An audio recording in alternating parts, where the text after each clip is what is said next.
السلام عليكم ورحمة الله.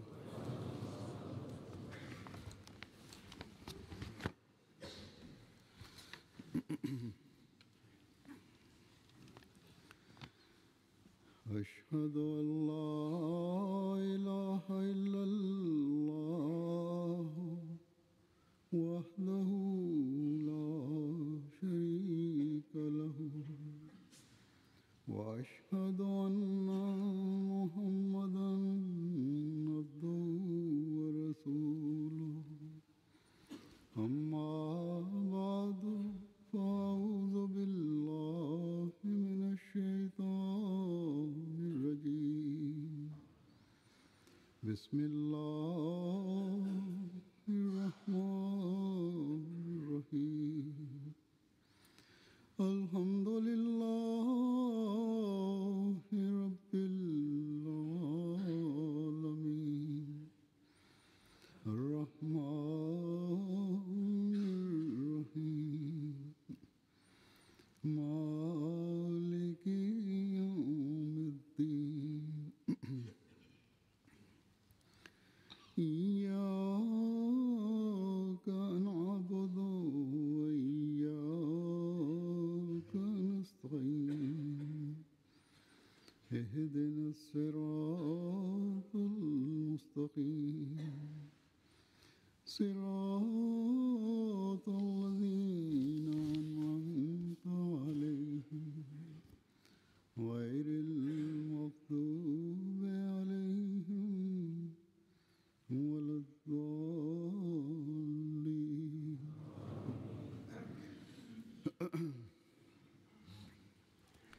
Alhamdulillah.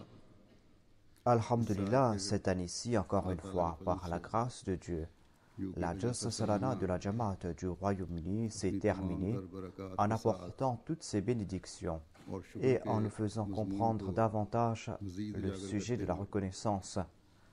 Cette Jalsa s'est terminée dimanche dernier et chacun a vu et a ressenti ses faveurs divines.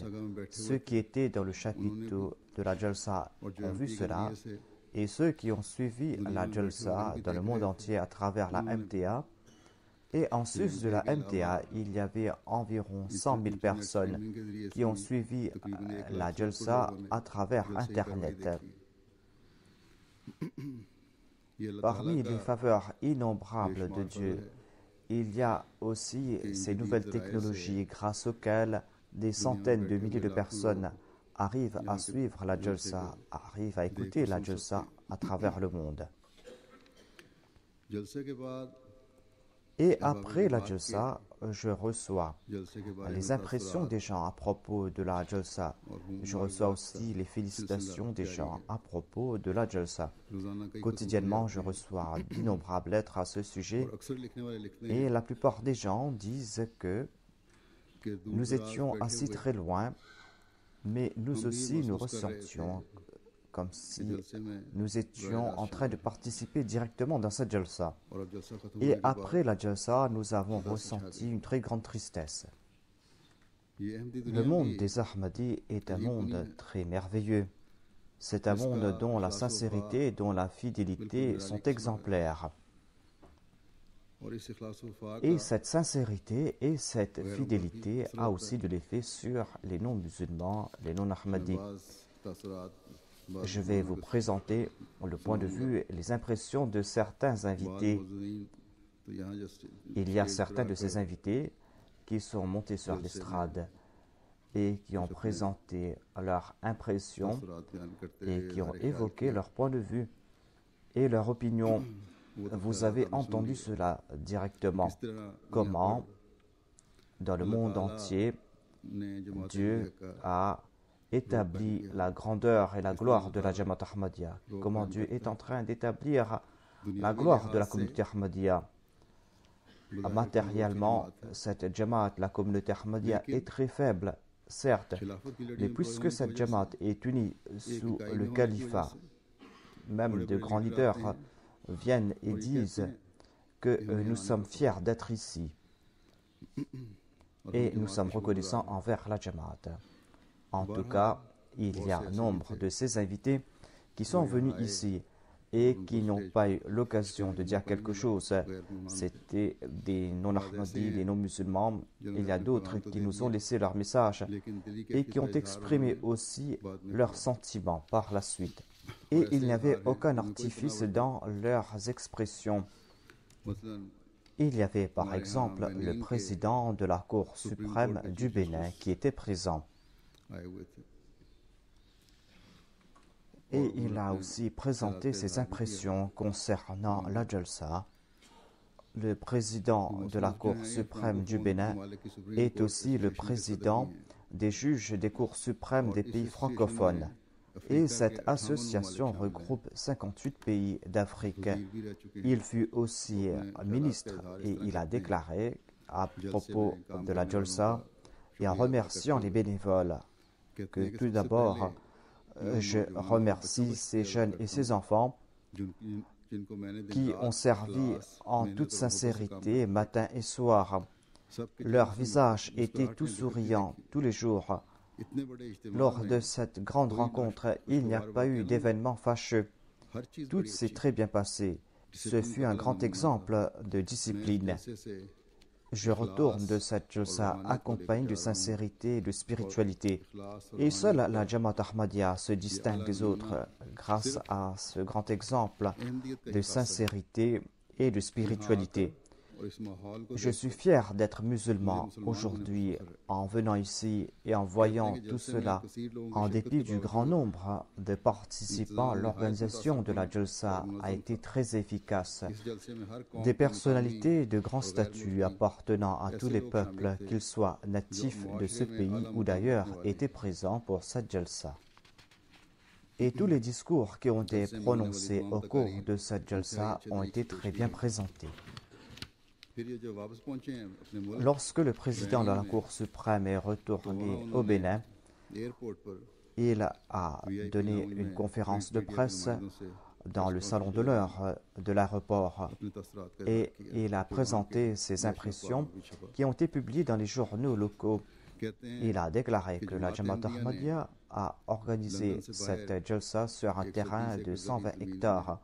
En fait, Hadikatul Mahdi se trouve sur un terrain de 208 hectares. En tout cas, il a déclaré que la Jamaat Ahmadiyya a bâti toute une ville sur cette terre agricole et on avait fourni toutes les aménités nécessaires aux besoins de l'homme. Les jeunes et les enfants travaillaient avec zèle et ardeur. C'est la première fois que j'ai vu une Jamaat aussi dévoués à servir leurs invités. Si un invité avait besoin de quelque chose, on faisait de son mieux pour lui offrir ce dont il avait besoin immédiatement. Si on en faisait la mention à un jeune qui n'avait aucune relation avec ce besoin, eh bien, il contactait le département nécessaire pour offrir ce dont avait besoin l'invité. Et il a déclaré que lorsque l'imam de la Jamaat Ahmadiyya prononçait son discours, il n'y avait personne qui parlait dans la foule. Je n'ai vu personne parler. Tous écoutaient ces discours avec attention et silencieusement. Il y avait plus de 31 000 personnes qui étaient présentes, mais tous étaient silencieux. C'était une scène merveilleuse que je ne pourrais oublier.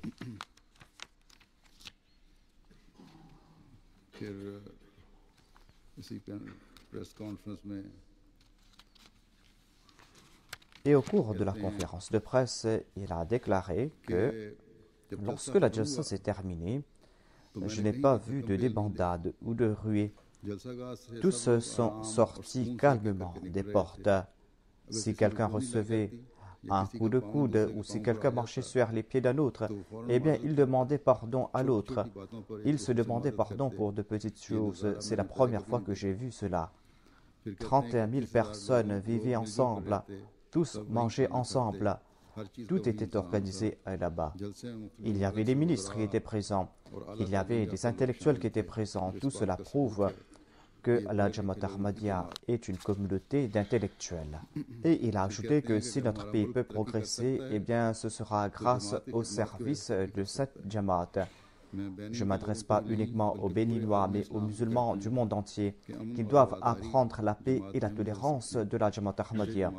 Il a dit que j'ai su qu'il y a eu de l'hostilité contre la Jamaat Ahmadiyya et je m'adresse aux Béninois et je leur dis de mettre de côté toute opposition à l'encontre de la Jamaat Ahmadiyya et d'apprendre l'islam de ces personnes. Au Bénin, il y a de l'opposition contre la Jamaat là où elle est en train de progresser et il a ajouté que le seul désir du calife de la Jamaat Ahmadiyya est que la paix soit établie dans le monde. Les participants à la Jalsa éprouvent un grand amour pour le calife et leur calife éprouve de l'amour pour eux. J'ai vu que ces personnes pleuraient par amour pour le calife. C'était une scène merveilleuse, une scène spirituelle que je ne pourrai jamais oublier. Voilà donc l'impression de cette personne. Il y avait aussi Madame Béatrice Damiba, qui est la présidente du Conseil supérieur de la communication au Burkina Faso. Elle a occupé aussi à 2 reprises le poste de ministre en son pays. Elle fut aussi ambassadrice de son pays, le Burkina Faso, en Italie et en Autriche. Et elle a représenté son pays aux Nations Unies. Elle a déclaré que c'est la première fois que j'ai vécu un événement pareil. J'ai représenté mon pays aux Nations Unies et j'ai vu les représentants de différents pays. Il y avait des délégués de plus de 80 pays et tous étaient unis, ils étaient comme des perles. Je n'ai pas vu des blancs, des noirs, des anglais, des français, mais j'ai vu qu'ils étaient tous des Ahmadis, tous éprouvaient le même amour pour leur calife. Et la chose qui m'a impressionné la plus était que toutes ces personnes avaient participé à cette jalsa sincèrement pour la cause de Dieu. C'est comme s'ils étaient tous les invités et tous les autres, les hommes, les femmes, les jeunes, les vieux. Tous étaient prêts pour servir leurs invités et leur amour n'était pas une forme d'ostentation, mais sortait du tréfonds de leur cœur. J'étais fort étonné de voir que les femmes et les hommes étaient séparés et je me suis dit que peut-être qu'on va traiter les femmes de la même manière qu'on traite les femmes musulmanes ailleurs. Lorsque je suis resté avec ces femmes pour quelques instants, mes premières impressions ont disparu. J'ai constaté qu'il y avait des femmes photographes, que c'était les femmes qui manipulaient les caméras, que c'était les femmes qui accueillaient les autres, qui servaient les autres, c'était les femmes qui travaillaient partout. Et c'est vrai que le respect des règles de la modestie islamique n'entrave pas la liberté de la femme. Si quelqu'un a des doutes à ce sujet, eh bien, qu'il vienne ici et qu'il en fasse le constat parmi les Ahmadis. Madame Béatrice a déclaré que lorsque je suis parti dans le bureau de l'imam de la Jamaat Ahmadiyya, j'étais fort étonné comment un tout petit bureau peut aussi attirer le monde entier. J'étais parti dans le chapiteau des hommes, j'ai écouté les discours de l'imam de la Jamaat Ahmadiyya. Lorsqu'il entrait, tout le monde se mettait debout calmement et par respect. C'est une scène que je ne peux décrire. Je n'ai pas vu une scène pareille à l'endroit d'aucun président d'un État quelconque auparavant. Elle a dit qu'il y avait des milliers de personnes, des jeunes et des vieux, qui écoutaient ces discours silencieusement. C'était comme si ce n'étaient pas des êtres humains, mais des statues représentant des êtres humains qui étaient présents. Et c'est la première fois que j'ai vu un tel respect. C'est la première fois que j'ai fait une telle expérience dans ma vie, a-t-elle dit. Il y avait le ministre de l'Intérieur de la Sierra Leone, qui est aussi le ministre de l'Immigration, M. J.B. Daoud. Il a dit que puisque j'ai occupé plusieurs postes de ministre, j'ai voyagé dans le monde entier, j'ai participé à de grandes conférences, mais c'est la première fois que j'ai vu une telle conférence où il y a de l'amour, de la fraternité et de la spiritualité. Il y avait une dame de la Sierra Leone qui était présente, Madame Moussa Damibo. Elle est juge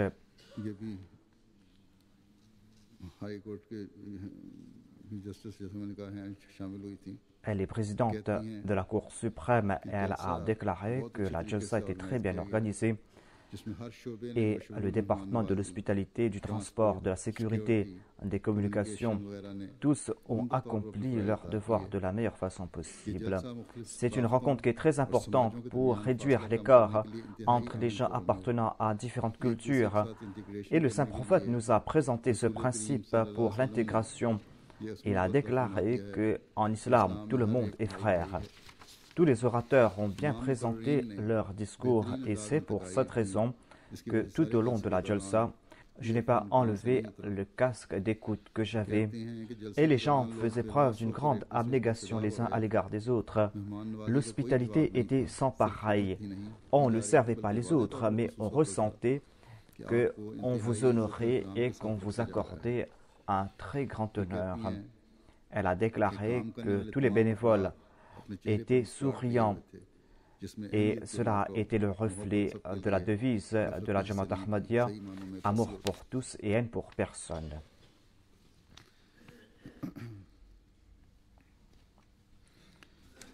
Il y avait aussi un autre invité de la Côte d'Ivoire, M. Traoré Ali, qui est aussi juge de la Cour suprême, et il fut aussi directeur du cabinet du ministère de la Culture. Il est intéressé par la religion et il aime lire les livres qui ont trait à la religion. Il lit quotidiennement le Saint-Coran et au cours de la Jalsa, dans l'hôtel où il logeait, quotidiennement, il accomplissait sa prière de Fajr et les prières Nawafil. Et lorsqu'il venait pour la Jalsa, il nous demandait quand était l'heure de la prière. Il disait que ici on est en train de prier en congrégation et je ne veux pas me priver de ces prières en congrégation, a-t-il dit. Au cours de la session d'ouverture de la Jalsa, lorsqu'on a présenté le poème du Messie premier l'Islam, il a dit qu'il avait des larmes aux yeux en raison du fait qu'il était ému. Par la suite, il a déclaré que les paroles du Messie premier l'Islam ont pénétré dans mon cœur. C'est la première fois que j'ai entendu de tels propos à propos de la taqwa. Et je me suis considéré comme une personne insignifiante. C'est pour cette raison que je ne pouvais pas maîtriser mes émotions. Le troisième jour, à la fin, il a déclaré que pendant ces 3 jours, j'étais coupé du monde entier. J'étais dans un monde spirituel où il n'y avait que béatitude. Je m'étais libéré des tâches de ce bas monde. Et après cette jalsa, je retourne dans ce bas monde et je téléphone à mes proches aussi. Voilà l'état de ces personnes qui ont ressenti cette atmosphère spirituelle. Il a aussi ajouté qu'on s'est très bien occupé de nous. Et je n'ai pas de mots pour décrire cela.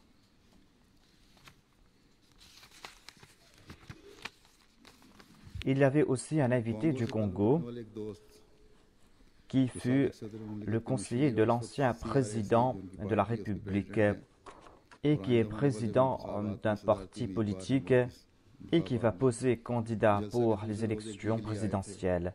Il est venu le 2e jour de la Jalsa et il a participé dans le dîner de Tabshir. Dans la soirée, il m'a rencontré et il m'a dit que je ne connaissais pas la Jamaat Ahmadiyya auparavant. Et il a dit que j'ai vu la Jalsa et ensuite il a écouté mes discours. Et il a dit qu'avant de venir ici, j'ai lu ce que vos adversaires avaient à dire à votre propos. J'ai vu vos adversaires aussi.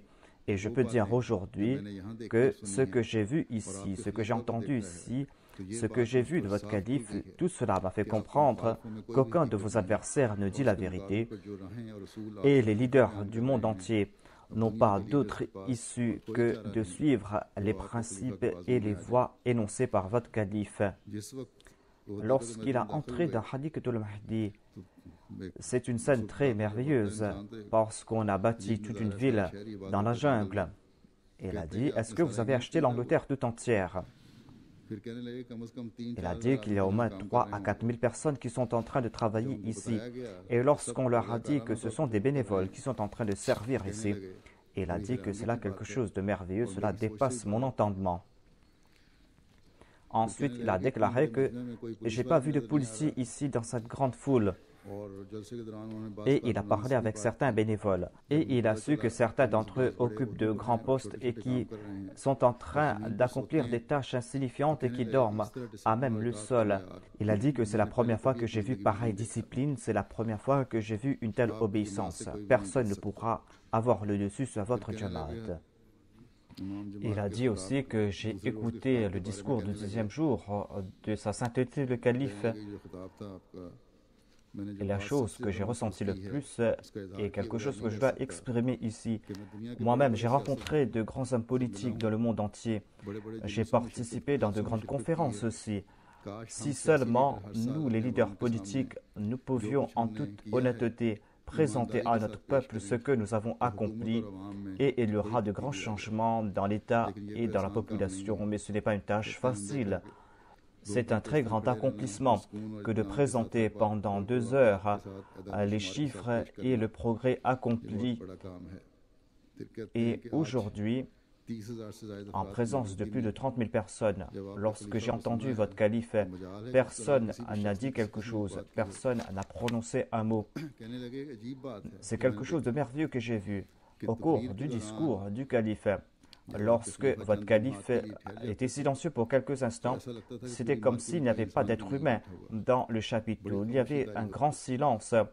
Des fois, j'ai essayé de regarder que peut-être que quelqu'un est en train de parler, mais je n'ai pas vu une seule personne en train de parler.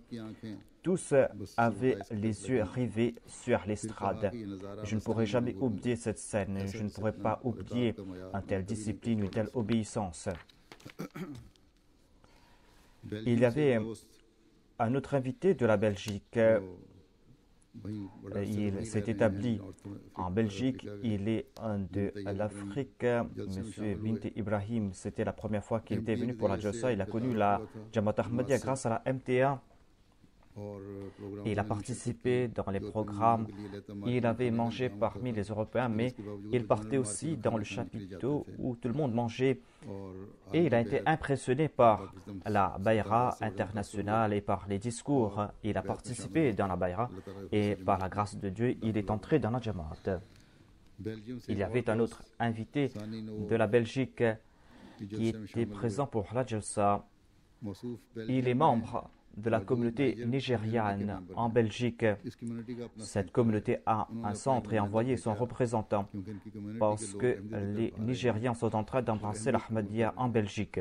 22 personnes d'origine nigérienne avaient embrassé l'Ahmadiyya lors de la Jalsa Salana de l'Allemagne.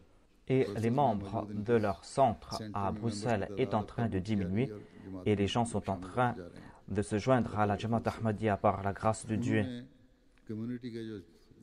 Les responsables de cette communauté nigériane ont envoyé cette personne en tant que représentant pour voir quel est l'état de cette Jamaat et pourquoi les gens de leur communauté sont en train de les abandonner pour se joindre à la Jamaat Ahmadiyya.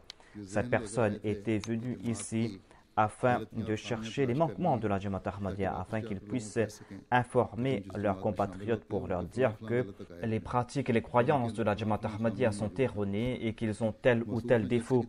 Il a écouté tous les discours, il a parlé à propos de la Jamaat Ahmadiyya par la suite et il était satisfait.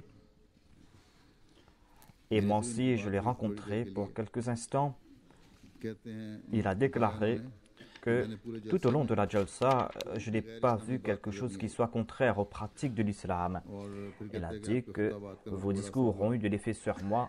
Je suis très content d'être venu pour la Jalsa. Votre Jalsa est un événement extraordinaire. Et j'ai été impressionné par l'amour, la sincérité de tous les bénévoles.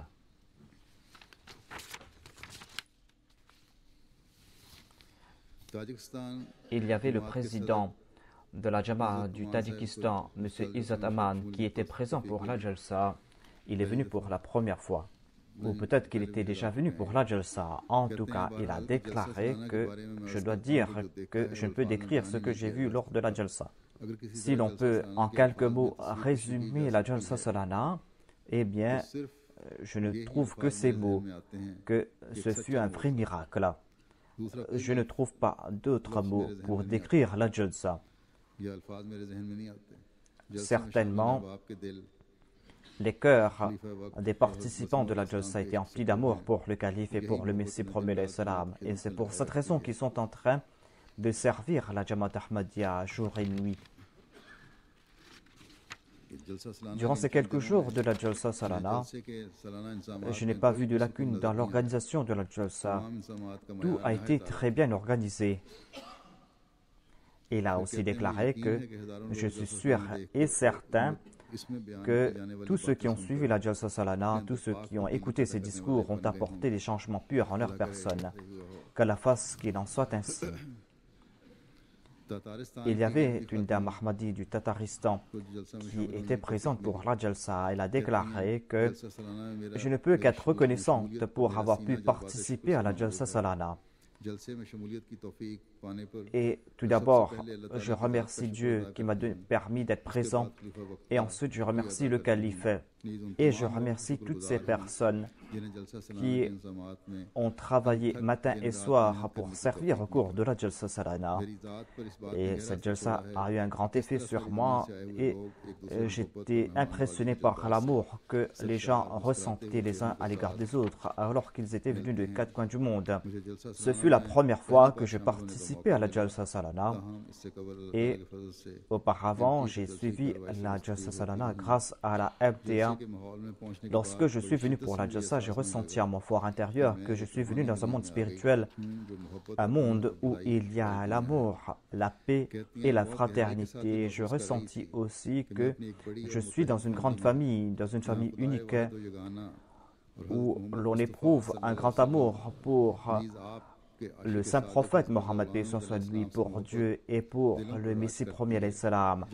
Un monde où les membres de la communauté Ahmadiyya ont un amour mutuel et se respectent mutuellement. Je suis très chanceuse que je sois dans la Jamaat Ahmadiyya. La Jalsa Salana a eu un tel effet sur moi que j'ai décidé de venir l'année prochaine pour la Jalsa avec mes enfants et ma mère, Inch'Allah. Il y avait un autre invité du Turkménistan. L'invité a déclaré que j'étais très chanceux d'être présent pour la Jalsa Salana. C'était une faveur divine. Nous avons profité de cette Jalsa et il est difficile pour moi de décrire mes sentiments en écrit, mais je peux dire en bref que cette Jalsa a rafraîchi notre connaissance de l'islam et cette Jalsa Salana a aussi accru notre connaissance de Dieu et du saint prophète Mohammed soit lui. Et nous avons pratiqué davantage les enseignements du Messie premier l'Islam concernant la fraternité mutuelle.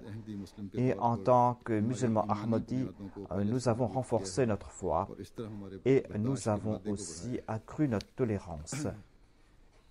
C'est ainsi que les nouveaux Ahmadis sont en train de grandir dans leur sincérité. Il y avait un jeune du Chili, M. Kaifel Doré. Il était venu pour la Jalsa Salana la première fois. Il a déclaré que j'ai ressenti un grand plaisir spirituel d'être présent pour la Jalsa Salana. Mon père était un musulman d'Égypte. Ma mère est chilienne. Mon père m'avait enseigné l'islam alors que j'étais tout petit, mais j'ai tout oublié et j'étais désespéré. C'était une famille qui s'était établie en Chili depuis plusieurs années. Il a dit que le missionnaire Ahmadi était en train de distribuer des dépliants sur l'Ahmadiyya et le missionnaire m'a fait connaître l'Ahmadiyya, l'islam véritable, et j'ai fait à la Bayra. Et j'ai grandi dans ma foi grâce à ma participation à la Jalsa Salana du Royaume-Uni. Je me considère comme un véritable musulman et je retourne avec ces sentiments au cœur que je vais prêcher le message de l'Ahmadiyya dans mon pays. Et il y avait un nouveau converti qui était présent pour la première fois du Panama. Il s'appelle M. Dante. Et c'est la première fois que le Panama a été représenté pour la Jalsa Salana. Il a dit que j'ai appris beaucoup de choses et j'ai grandi dans ma foi. La fraternité que j'ai vue ici, je n'ai pas vu cela ailleurs en islam. Je suis très satisfait et je suis très réconforté. Je suis fier du fait que Dieu m'a permis d'accepter l'Ahmadiyya. Au cours de la Jalsa, j'ai rencontré des gens de différentes origines, de différentes nationalités, des gens appartenant à différents peuples. J'ai entendu des récits qui étaient très inspirants et je promets aussi que je retourne dans mon pays, Panama, et je vais faire de mon mieux pour convertir les gens à l'Ahmadiyya. Il y avait grand nombre de gens qui étaient présents pour la Jalsa. Il y avait une grande foule, mais c'est comme si tous battaient du même cœur. Et il y avait 20 000 individus, mais ils possédaient tous le même cœur. Il y avait un député du Guatemala qui était présent aussi. Il a déclaré que il est un chrétien. Il a dit que j'ai vu les excellences de la Jamaat Ahmadiyya, j'ai vu cette fraternité, l'unité de la Jamaat Ahmadiyya et je suis impressionné par leur foi. C'est la première fois que j'ai vu pareil amour et certainement cette organisation mérite les éloges. Ce fut une rencontre merveilleuse. J'étais impressionné par toute l'organisation. La Jamaat Ahmadiyya présente une belle image de l'islam et cette image est différente des autres. C'est vrai qu'il y avait des gens de différentes origines, de différentes nationalités. C'est comme si tous avaient le même cœur. Leur cœur battait du même son. Je suis très chanceux d'avoir pu participer à la Jalsa. Il y avait une dame japonaise qui était présente. Elle est doctorante et elle enseigne à l'université. Elle parle l'anglais et l'arabe ainsi que le japonais. Elle n'est pas musulmane.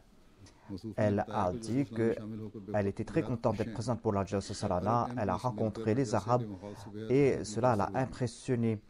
Et elle a ajouté qu'après le tsunami au Japon, la Jamaat Ahmadiyya a servi l'humanité tout entière sans faire de distinction de religion et de race. Il n'y a pas de différence entre le discours et les actions de la Jamaat Ahmadiyya.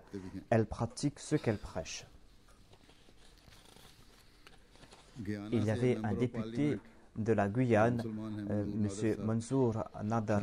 Il est un musulman et il est parlementaire en Guyane. Il a occupé ce poste depuis très longtemps. Il fut ministre du Commerce et du Travail et il est le conseiller politique du président de la Guyane.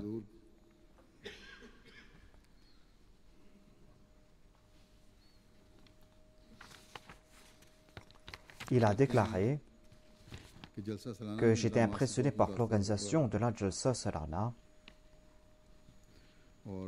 Il était présent durant les 3 jours de la Jalsa Salana. Et il a écouté le rapport que j'ai présenté sur le progrès de la Jamaat Ahmadiyya. Il a dit que j'étais impressionné par le progrès de la Jamaat Ahmadiyya et le soutien que Dieu lui a accordé. Il y avait aussi une dame non ahmadiyya, non musulmane qui était présente pour la Jalsa. Elle est consultante en informatique. Elle est entrée en contact avec la Jamaat Ahmadiyya par l'entremise d'un Ahmadi de la Belgique et elle a appris davantage sur la Jamaat Ahmadiyya grâce au site web et on lui a invité pour être présente pour la Jalsa Salana du Royaume-Uni. Elle a dit que j'ai suivi le programme de la Jalsa Salana et j'ai rencontré les Ahmadis d'origine européenne. Elle a logé à la Jamia Ahmadiyya un jour, il y avait la prière de Tahajjud. Elle était toute seule. Elle ne savait pas prier. On lui a dit est-ce qu'elle voulait prier. Elle a dit oui, elle veut prier avec les autres. Et une nouvelle convertie lui a enseigné comment faire les ablutions, comment prier. Et elle a participé dans la prière. Le premier jour, elle portait une chemise et un jean. Lorsqu'elle a vu les vêtements que portaient les femmes au cours de la Jalsa, cela l'a impressionnée et elle a dit à l'épouse du missionnaire ainsi qu'à l'autre dame qu'elle veut porter ces vêtements. Et ainsi, on lui a acheté ces vêtements amples du marché de la Jalsa et elle en a porté.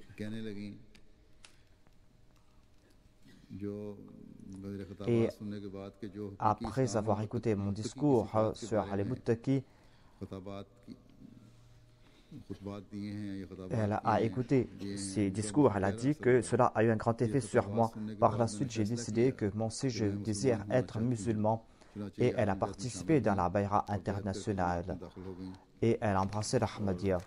Elle m'a rencontré et par la grâce de Dieu, elles portaient des vêtements amples et modestes. Ainsi, cette jalsa a un effet spirituel sur les Ahmadis et sur les autres aussi. Pour une personne de nature noble, il n'y a pas d'autre issue pour elle que de reconnaître les beautés de l'islam, d'accepter ces beautés de l'islam. Mais nos adversaires, quant à eux, ceux qui ont reçu cet ordre, ceux qui, avant les non-musulmans, ont reçu cet ordre que de rencontrer l'imam al-Mahdi, de transmettre les salutations du saint prophète à l'imam al-Mahdi, même s'ils doivent ramper sur la glace, ceux-là ne comprennent pas cela, qu'Allah leur accorde l'entendement nécessaire. Et la majorité des invités, surtout les non-musulmans, tous ont été impressionnés par l'hospitalité des jeunes, des enfants, des femmes, des vieux. Cela a eu un grand effet sur eux et ils en ont toujours fait mention. Ainsi, les membres de la communauté sont animés de cet dévouement pour servir les autres et s'établir silencieux. Par exemple, il y a un enfant qui a donné de l'eau à boire, qui est percé. L'effet que cet enfant a laissé dans le cœur a poussé ce cœur à se mettre au pied du saint prophète Mohammed Mustafa sallallahu alayhi wa sallam. Par exemple, il y a des jeunes qui sont en train d'offrir de la nourriture aux autres et il y a d'autres qui sont dans le parking et qui font preuve de bonne humeur, qui sont en train de guider les voitures.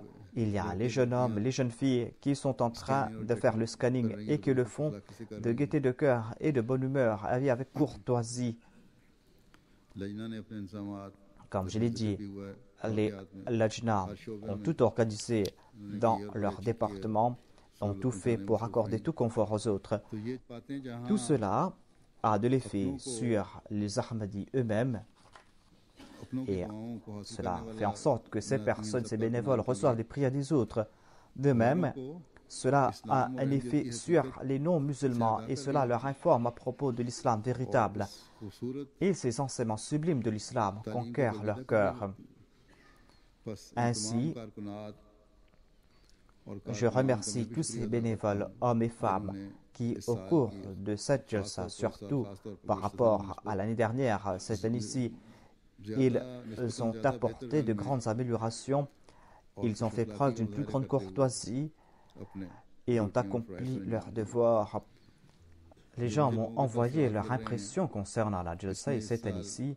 On a été impressionné par le stationnement des voitures, les khuddam guidaient les voitures pour que les gens puissent se garer. Les khuddam prenaient soin des visiteurs, demandaient pardon aux autres, demandaient aux voyageurs s'ils avaient besoin d'eau.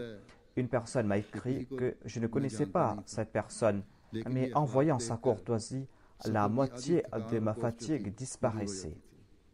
Voilà la distinction de l'Ahmadi et chacun d'entre nous doit faire preuve de cette grande courtoisie. Qu'Allah fasse que nous puissions toujours maintenir ces qualités. De même, cette année-ci, il y a eu de l'amélioration concernant les invités du Tabshir. Les étudiants de la Jamia, les Waqifinenao et les Waqifatenao ont bien travaillé et tous les invités ont fait leurs éloges. Mais les bénévoles eux-mêmes doivent voir s'il y avait des lacunes et s'il y avait des lacunes, eh bien, ils doivent apporter des améliorations. Il y avait une grande délégation des pays arabes. Il y avait plus de 110 personnes qui étaient venues de Kababir. Et il y a eu de l'amélioration par rapport à l'année dernière. Il y a l'Arab Desk du Royaume-Uni et le secrétaire tablir adjoint qui était responsable de ces invités et par la grâce de Dieu, il accomplit un bon travail, lui et son équipe, que la récompense cette personne. L'année dernière aussi, il était responsable de ces invités, mais l'organisation n'était pas aussi bonne que cette année-ci. Et l'autre chose qui a impressionné les invités, parmi lesquels il y avait des non-musulmans, des non-ahmadis, c'était l'exposition des photos. Je reçois des nouvelles de la part des Ahmadis à ce sujet. Et grâce à cela, les Ahmadis arrivent à connaître notre histoire et les autres aussi arrivent à connaître notre histoire et sont impressionnés par cela. Par rapport à l'année dernière, on a apporté des améliorations concernant la cuisine et les gens ont apprécié le pain ainsi que les autres repas qu'on avait préparés. Mais il y a une personne qui a critiqué vertement le repas en disant que le repas était nauséabond, que c'était rassis, ceci ou cela. En tout cas, j'ai posé des questions aux gens à ce sujet, les gens m'ont écrit à ce sujet. Moi-même, j'ai vu le repas et le repas n'était pas rassis. Peut-être que la personne concernée avait reçu un repas périmé, mais je connais cette personne qui m'a écrite. Cette personne pense que lui seul peut bien faire et que personne d'autre ne peut mieux faire que lui. Et une phrase qu'il m'a écrite a confirmé cela. Il a dit qu'une fois en Allemagne, alors que j'étais dans la cuisine, le 4e calife a dit que si tu es dans la cuisine, eh bien je n'ai pas de souci à me faire. Même si le 4e calife avait dit cela, je ne sais pas s'il avait dit ou pas, même s'il avait dit cela, eh bien face à l'éloge de soi-même qu'il s'est fait, certainement le 4e calife aurait repris ses paroles. Cette autoglorification, ces éloges de soi-même, le fait de vanter ses propres mérites, le fait de critiquer les autres, on doit éviter toutes ces pratiques et chacun d'entre nous doit nous débarrasser de ces mauvaises qualités. Les œuvres de la Jamaat Ahmadiyya ne sont pas limitées à une personne et ne dépendent pas d'une seule personne. Voilà la beauté de la Jamaat Ahmadiyya et les autres ont fait ces éloges, à savoir que c'était un travail d'équipe, tous grands et petits ont travaillé ensemble et ils ont tous bien accompli leurs œuvres. Maintenant, par la grâce de Dieu, ici au Royaume-Uni, il y a des centaines, des milliers de bénévoles sincères que Dieu nous a offerts. Et si on écarte une personne, il y a 10 autres personnes qui seront prêtes à servir.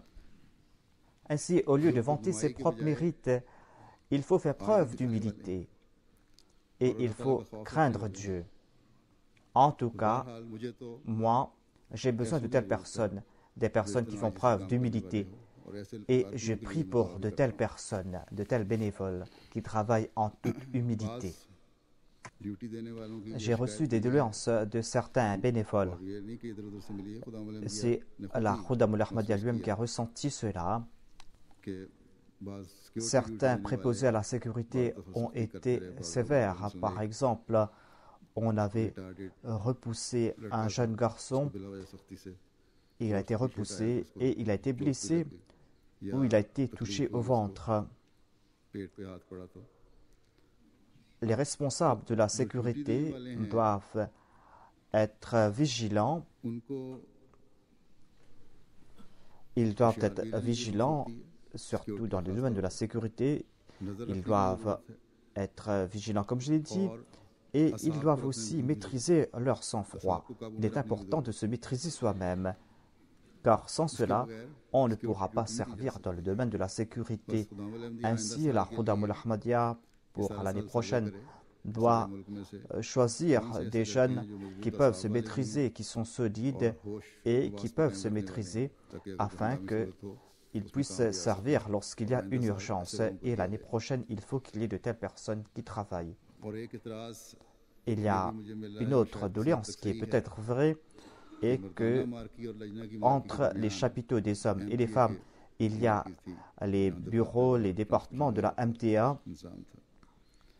Et si on devait sortir lors d'une urgence, eh bien cela pourrait créer des entraves. C'est pour cette raison que des deux côtés du chapiteau, il faut qu'il y ait des ouvertures. À notre avantage et que s'il fait chaud, à notre avantage est que s'il fait chaud, eh bien on pourra ouvrir ces chapiteaux afin qu'il y ait de la circulation.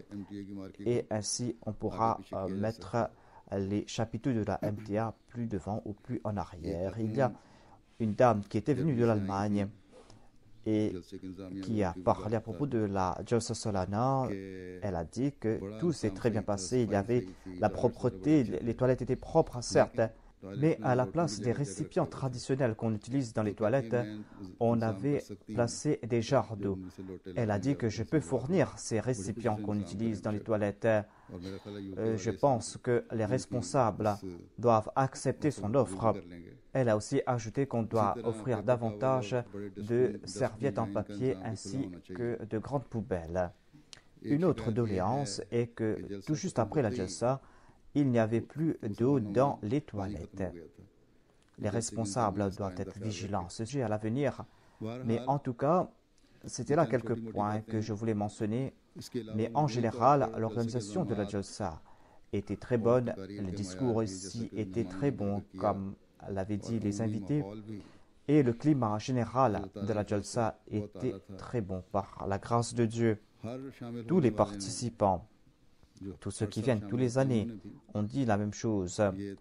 Ils ont dit que par rapport aux années précédentes, la jalsa était mieux organisée cette année-ci et que tous les bénévoles et tous les responsables méritent une reconnaissance. Les récompense tous. Priez aussi pour les Ahmadis du Pakistan. Demain, c'est le 7 septembre et nos adversaires célèbrent ce jour. Et durant ces jours, ils se réunissent ensemble et accomplissent ce hadith. Mais en tout cas, c'est là, leurs œuvres à eux, ils vont toujours agir ainsi. Et ils se séparent de la Jamaat Ahmadiyya. Ils ont séparé la Jamaat Ahmadiyya et s'unissent. Et ils célèbrent ce jour avec grand faste. Ils font des manifestations, ils insultent la Jamaat Ahmadiyya, ils insultent le Messie premier alayhi salam. Ils utilisent un langage des plus vulgaires à son encontre. Et ils font tout cela au nom de la Khatm al-Nubuwwa. Et cette année-ci, ils ont l'intention de manifester pendant toute la semaine, pendant une dizaine de jours, afin d'atteindre leur objectif des plus infâmes.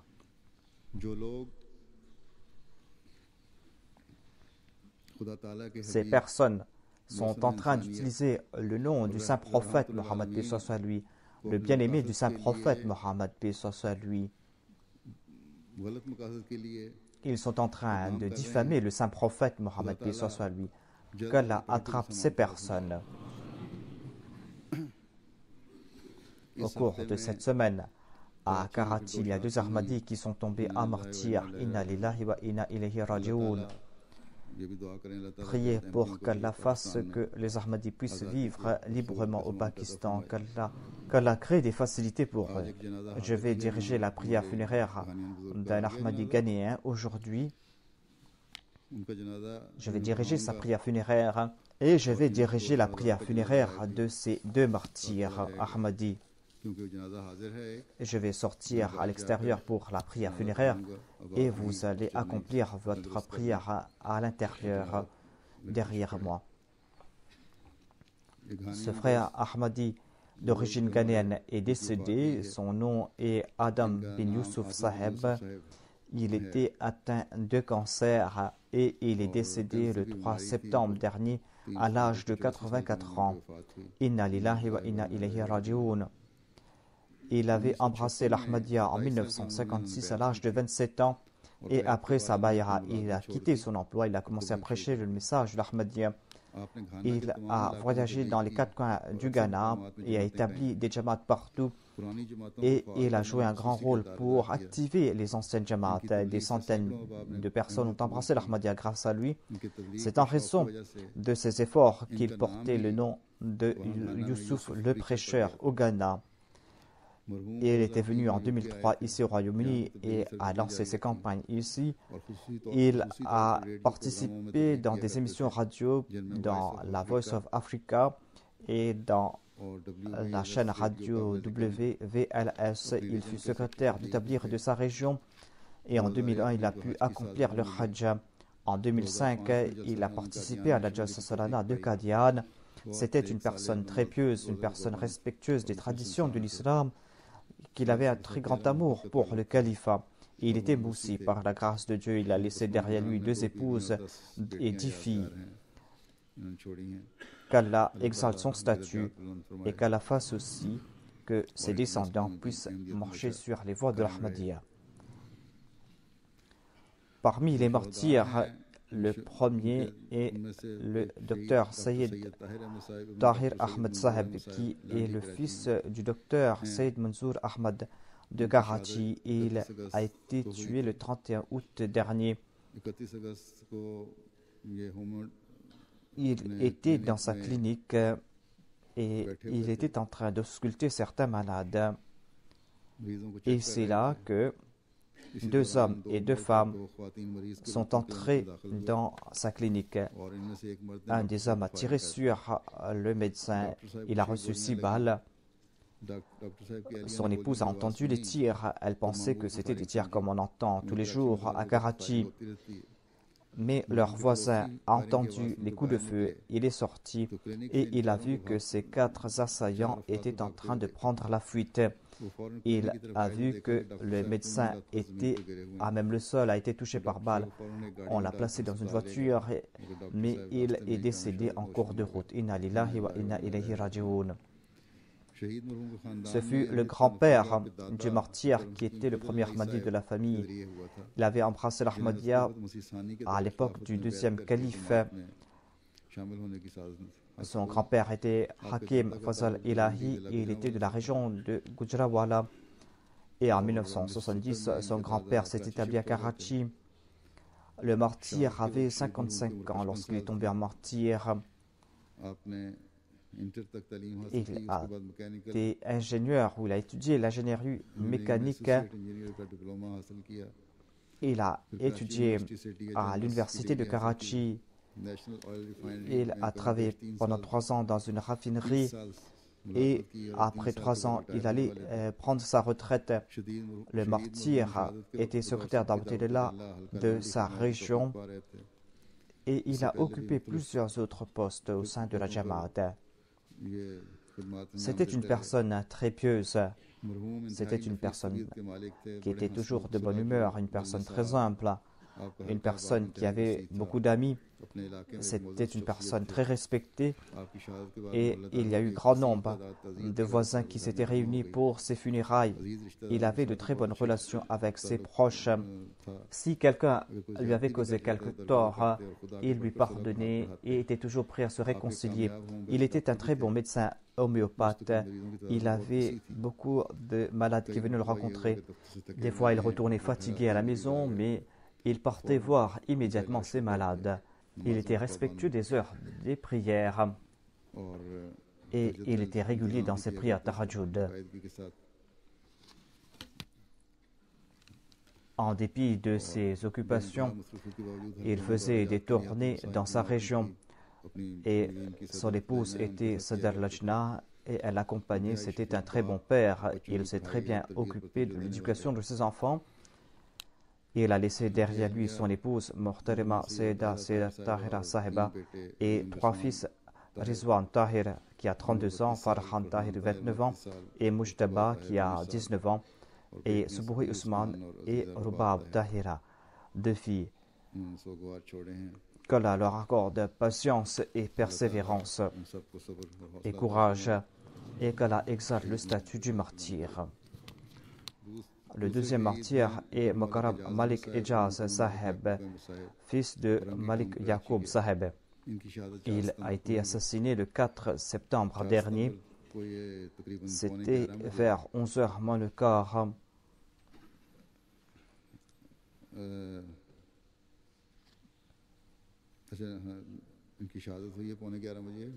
martyr et son frère travaillaient dans une usine de vêtements.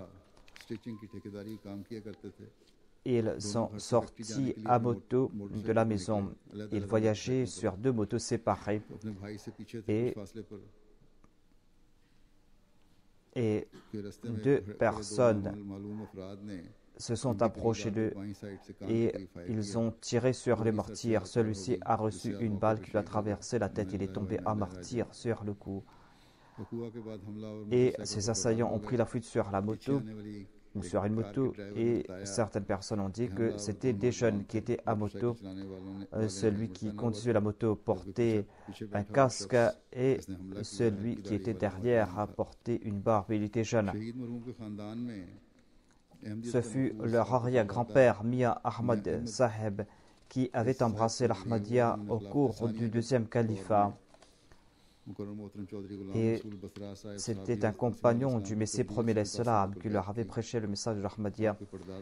L'arrière-grand-père du martyr habitait dans la région de Khushab, mais il avait émigré de là en raison de l'hostilité à son égard et il s'était établi plus tard à Sargodha. Et la famille du martyr a pu bâtir une mosquée là-bas et servir la communauté. Le père du martyr, Malik Yaqub Saheb, a 90 ans. Il est vivant par la grâce de Dieu. La mère du défunt est décédée. Ils se sont établis à Karachi en 1990. Et le beau-frère du martyr lui-même était tombé à martyr. Il s'appelait Mohammad Nawaz Saheb. En septembre l'année dernière, il est tombé à martyr et le défunt s'était établi chez son beau-frère. Le martyr était une personne très sincère. C'était une personne d'une grande compassion qui traitait tout le monde avec compassion. Il n'a jamais blessé le cœur de personne. Il était d'une grande gentillesse à l'égard de ses enfants et des enfants de son frère.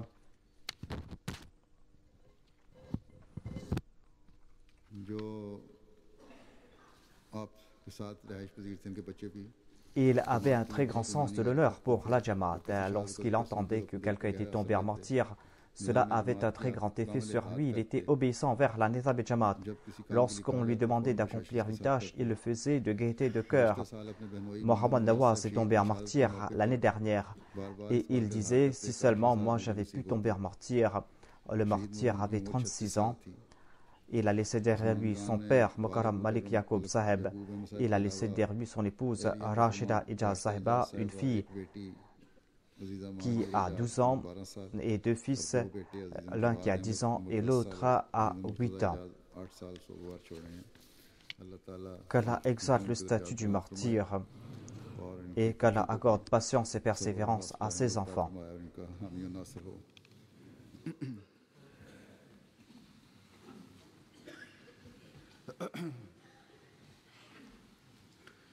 الحمد لله نحمده ونستعينه ونستغفره ونؤمن به ونتوكل عليه ونعوذ بالله من شرور أنفسنا ومن سيئات أعمالنا من يهده الله فلا مضل له ومن يضلله فلا هادي له ونشهد أن لا إله إلا الله ونشهد أن محمدا عبده ورسوله عباد الله رحمكم الله إن الله يأمر بالعدل والإحسان وإيتاء ذي القربى وينهى عن الفحشاء والمنكر والبغي يعظكم لعلكم تذكرون اذكروا الله يذكركم وادعوه يستجب لكم ولذكر الله